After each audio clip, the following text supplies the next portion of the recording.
केंद्र सरकारनं जातनिहाय जनगणना करण्याची घोषणा केल्यानंतर नाशिकमध्ये जल्लोष करण्यात आला। छगन भुजबळ यांचे समर्थक आणि अखिल भारतीय महात्मा फुले समता परिषदेकडून फुले चौकात आनंद व्यक्त करण्यात आला।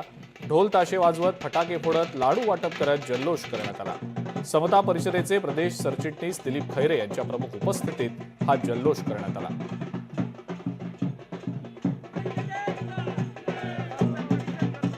1992 पासून हा लढा सातत्याने लढला जात होता। त्यासाठी समता परिषदेच्या वतीने दिल्लीतील रामलीला मैदान असो, पाटणेतील गांधी मैदान असो, जयपूर असो, या ठिकाणी लाखोच्या संख्येने मेळावे घेतले आणि ओबीसीची जातनिहाय जनगणना व्हावी यासाठी सातत्याने पाठपुरावा केला गेला।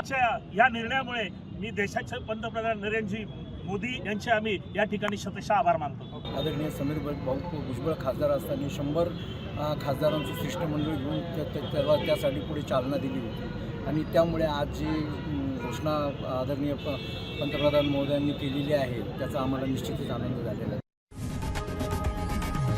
लोकशाही मराठी ऐका, पहा, जागरूक रहा।